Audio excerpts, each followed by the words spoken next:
Muito bem, é bom estar mais uma vez em sua companhia. Eu leio agora primeiro o livro dos Reis, capítulo 17, aqui nos versos 7 a 9. Mas passados alguns dias o ribeiro secou, porque não chovia sobre a terra. Então a palavra do Senhor veio a Elias dizendo: levante-se e vá a Sarepta, que pertence a Sidom, e fique por lá. Ali ordenei a uma viúva que dê comida para você. Por que será que o ribeiro secou? A justificativa que nós encontramos no verso é de que não chovia sobre a terra. Entretanto, o Deus que tem poder para tirar água de uma rocha poderia facilmente manter o ribeiro fluindo até voltar a chover. Então, por que o Senhor permitiu que aquele ribeiro, do qual Elias saciava sua sede, ele podia beber da água do ribeiro? Por que Deus permitiu que aquele ribeiro secasse? Além da ausência de água, Elias também recebeu o grande desafio de ir para uma cidade pagã, chamada Sarepta, que pertencia a Sidom. Para entender a complexidade da ordem de Deus, você deve saber que Sidom era a terra natal de Jezabel, esposa de Acabe. E tanto Acabe quanto Jezabel, tanto o rei quanto a rainha, eram inimigos de Elias. Além disso, nesse país, insultar o deus Baal seria o mesmo que assinar uma sentença de morte. Um ribeiro seco, uma viagem marcada para o território inimigo, era o cenário de Elias.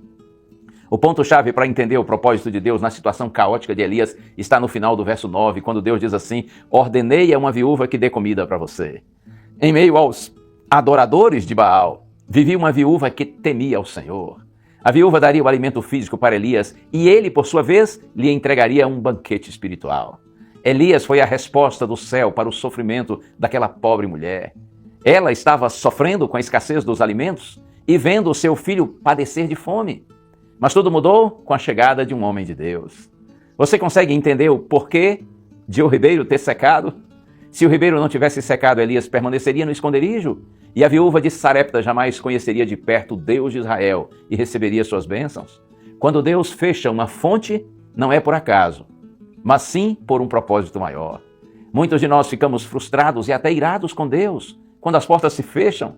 Afinal de contas, Ele tem poder para impedir os desafios que a vida nos impõe. Todavia, Deus usa os desafios como degraus para alcançar um plano muito maior. Quando o seu ribeiro secar, confie em Deus.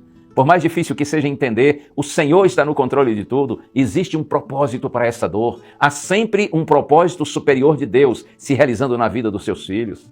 Que Deus lhe ajude a enxergar em cada desafio uma oportunidade para aprender, crescer, amadurecer na sua fé e também testemunhar a respeito da graça e do poder de Deus.